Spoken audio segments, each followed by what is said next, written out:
نبھائیے۔ تیسرا کام جو رجب میں ہوتا ہے، بڑے دھڑلے سے ہوتا ہے اور ڈٹ کر ہوتا ہے، وہ کیا ہے؟ وہ یہ ہے کہ رجب کی 27 کی رات کو خاص طور سے شب معراج منایا جاتا ہے۔ الاسرا والمعراج، مسجد سج رہی ہے اور تیاریاں ہو رہی ہے، اور بہت سارے لوگ سال گزرنے کے بعد رجب کی 27 کو ان کو یاد آتا ہے اب مسلمان ہیں، اب رمضان نزدیک آ رہا ہے، اب مسلمان ہیں، اب نمازیں شروع کرنا رجب آ رہا ہے۔ پھر 15 کو ایک اور نئی رات مناتے ہیں، شب برات، پھر یاد آتا ہے اب تو رمضان بہت نزدیک، 15 دن ہے، سدھر جاؤ۔ اور پھر آ جاتے ہیں رمضان، اور جب رمضان آتے اور اصلی رات آتی ہے تو ڈپلیکیٹ راتوں کے چکر میں اصلی رات ہاتھ سے چلی جاتی ہے۔ شب قدر کو کیسے منایا جا رہا ہے بولنے کی ضرورت نہیں ہے نا۔ بہرحال تو رجب میں ایک فضیلت جو اس کی بتائی جاتی جو ہے نہیں، وہ کیا ہے کہ اس میں ایک رات ہوئی جس میں آپ صلی اللہ علیہ وسلم نے سفر کیا، اور وہ جو ہے مسجد حرم سے مسجد اقصیٰ گئے، پھر مسجد اقصیٰ کے آسمانی سفر کیا۔ یاد رکھیے یہ رات تو ہوئی، کب ہوئی وہ نہیں پتا ہے ہم کو، 27 خاص نہیں، کب ہوئی نہیں پتا ہے، تو یہ واقعہ ہوا۔ ہم واقعے کا انکار نہیں کریں کہ آپ صلی اللہ آسمان پہ گئے، وہ سفر ہوا، آپ مسجد حرم سے اقصیٰ گئے، آپ نے نماز پڑھائی وہاں امام انبیاءوں کو، وہاں سے پھر جبرائیل السلام سفر کر کے آپ کو براق میں بٹھا کر آسمانوں کی طرف لے گئے، پہلے آسمان، دوسرا آسمان، تیسرا آسمان، چوتھا آسمان، پانچواں، چھٹا، ساتواں آسمان پہ گیا، اللہ آپ سے ہم کلام ہوا، آپ کو کچھ آیتیں جو ہے سورہ بقرہ کی 2 آخری آیتیں دی گئی، اللہ رب العزت سے کلام ہوا، ابراہیم علیہ السلام سے ملاقات ہوئی، بہت ساری باتیں اس کے اندر آتی، ہم انکار نہیں کرتے ان کا، لیکن کسی چیز کے ہونا اس کے منانے کی دلیل نہیں ہے۔ نہیں واقعہ ہوا مطلب منایا جائے گا، تو پھر فتح مکہ ہوا تو وہ بھی مناتے، فتح مکہ ہوا تو کیا وہ بھی مناتے؟ اپنے شہروں سے باہر جا کر پھر اونٹوں اور گھوڑوں بیٹھ کے اپنے شہر میں آئیں گے کہ فتح مکہ ہوا تو آج تو منائیں گے۔ جنگ بدر ہوئی جس کو اللہ نے فرقان کہا، یوم الفرقان تھا، اس دن اللہ نے فرق کر دیا کفر میں اور توحید میں، تو کیا اس دن بھی ہم منائیں گے؟ چپ چپ باہر جا کے جنگ لڑیں گے ایک دوسرے سے، اور کچھ لوگ اور بولیں گے ہاں یہ یوم الفرقان تھا، فتح مکہ منائیں گے کیا؟ ہوا نا۔ اسی طرح اللہ رب العزت نے صلح حدیبیہ کو کہا کہ ہم نے آپ کو جو ہے فتح مبین عطا فرمایا، اِنَّا فَتَحْنَا لَكَ فَتْحًا مُبِينًا۔ صحابہ سمجھتے ہار ہے، اللہ کہہ رہا ہے ہم نے آپ کو کھلی کامیابی دی، اور بعد میں پتا چلا جو صلح حدیبیہ کا کیا فائدہ ہوا، تو اب صلح حدیبیہ بھی منائیں گے؟ نہیں، اس دن اللہ نے کہا کہ یہ تو فتح مبین ہے اور یہ یوم الفرقان ہے، شب جو ہے جنگ بدر، اور اسی طرح فتح مکہ ہوئی، اسلام کو غلبہ ملا تو وہ منائیں گے، ایسا کریں گے۔ پھر اللہ کے ہجرت کر کے گئے تو ہم بھی سب کہیں تو بھی جا کے آئیں گے، کریں گے کہ چیز کا ہونا منانے کی دلیل نہیں ہے، تو یہ ہوا واقعہ۔ اس واقعے کی اگر تفصیلات آپ دیکھنا چاہتے ہیں تو میرا اس پہ ایک مفصل 2-2.5 گھنٹے کا ایک بہت تفصیلی عنوان ہے، شب معراج کی حقیقت اور ہماری بدعتیں، یہ آپ دیکھ لیں۔ اس کے بعد شب برات آئیں گے، اس پہ میرا ایک لیکچر ہے، شب برات کی حقیقت اور ہماری بدعتیں، اور تیسری رات جو منائی جاتی ہے جو حقیقی ہے اس کے اوپر ہی میرا ایک لیکچر ہے، شب قدر کی اہمیت اور ہماری غفلتیں، اس کو ضرور آپ دیکھیں۔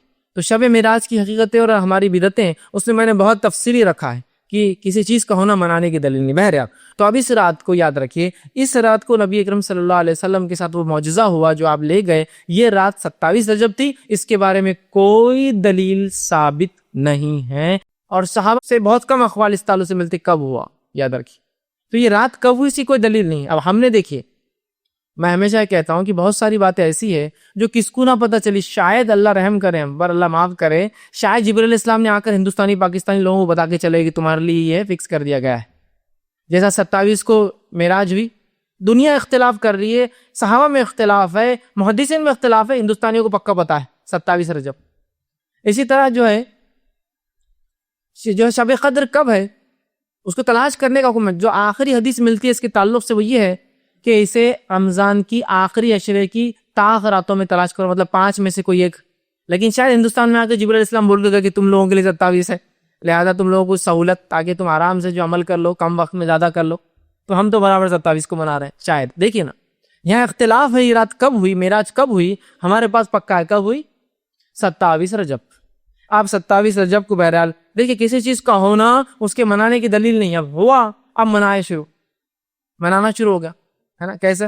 راتوں کو مسجدیں سجائی جا رہی ہے، نہایا جا رہا ہے، تیار ہوا جا رہا ہے، انتظام کیا جا رہا ہے، مخصوص پکوان اور میٹھے، اور ظاہر سے کوئی بدعت بغیر میٹھے کی تو کمپلیٹ ہوتی نہیں ہے، مخصوص میٹھے بنائے جا رہے ہیں، اسی طرح جو ہے مخصوص لباس بنائے جا رہے ہیں، مخصوص رکعت میں تعداد میں راتوں کی نماز، 100 رکعت نماز، یا پھر ایک نماز ہوتی ہے کہ جو زندگی بھر کے نمازیں چھوٹ گئے، ٹھیک جو ہے قضائے عمری، پڑھی جا رہی ہے، اسی طرح جو ہے صبح اٹھ کر پھر 27 کا روزہ رکھا جا رہا ہے، یہ تمام کام بدعت ہے۔ وہ رات ہوئی، وہ واقعہ ہوا، اس کے بارے میں ہمیں فکس نہیں پتا وہ کب ہوئی رات اور کیا واقعہ، مطلب واقعہ تو پتا ہے لیکن وہ رات کب ہوئی، کس مہینے ہوئی، کس سن میں ہوئی، ہمیں نہیں پتا۔ لہٰذا اس رات کو یاد کر سکتے آپ کی واقعہ کیا تھا، لیکن منانا یہ بدعت میں شامل ہوگا۔ تو آپ دیکھیں کس دھڑلے سے اس رات کو منایا جا رہا ہے، جبکہ اس معاملے میں کئی اقوال صحابہ کے موجود ہے اور کئی اختلاف اس معاملے میں جو ہے موجود ہے، لیکن اس کے بعد بھی 27 کو مخصوص منایا جا رہا ہے۔ مولانا عبدالحی لکھنوی رحمہ اللہ اس تعلق سے فرماتے ہیں اور وہ کہتے تھے یہ جو بلاد ہند مطلب ہندوستان کے اندر، وہ کہتے ہیں بلاد ہند میں مشہور ہے کہ شب معراج کی صبح کو روزہ رکھنا 1000 روزوں کے برابر ہے، تو یہ بالکل بے بنیاد اور بے اصل ہے۔ سمجھ رہے ہیں؟ تو یہاں ہم دیکھ رہے ہیں لوگ پتہ نہیں کیا کیا اس میں منا رہے ہیں، رات جاگتے ہیں، دن روزہ رکھتے ہیں، 1000 مہینوں کا ثواب، 1000 سال کا ثواب، 120 سال کا ثواب، پتہ نہیں کیا کیا باتیں بیان کی جا رہی ہیں۔ تو یاد رکھیں اس مہینے میں یہ رات معراج جو ہے یہ ہوئی، لیکن یہ کب ہوئی یہ ہم نہیں جانتے، واللہ عالم، اللہ بہتر جانتا ہے کہ یہ رات کب ہوئی۔ یاد رکھیں آپ، لیکن ہم مخصوص کر کے دیکھیں کیسے اعمال کر رہے ہیں، کیا کیا افعال کرتے ہیں۔ اور یاد رکھیں جب ہم بدعتوں میں چلے جاتے ہیں، جب ہم بدعتوں میں پڑ جاتے ہیں تو پھر یاد رکھیے معاملہ پھر وہ اتنی گہرائی میں جاتا ہے کہ پھر وہ بدعتیں کہیں رکتی نہیں۔ تو لہٰذا رجب کی 27 کو شب معراج خاص منانا یہ بدعت ہے اور شریعتاً یہ غلط ہوگا۔ رات کا جاگنا بھی ثابت نہیں، اس میں کوئی خاص روزہ ثابت نہیں۔ کوئی آدمی روز رات میں جاگ کے عبادت کرتا ہے تو وہ بھی کر سکتا ہے، اور کوئی روزہ رکھنے کا عادی ہے اور وہ رکھتا ہے، جیسا کہ مثال تو جمعرات اور پیر کا روزہ رکھتا ہے اور اس دن ہی جمعرات آ جائے تو الگ بات ہے، لیکن خاص طور سے کرنا یہ بدعت میں شمار ہوگا۔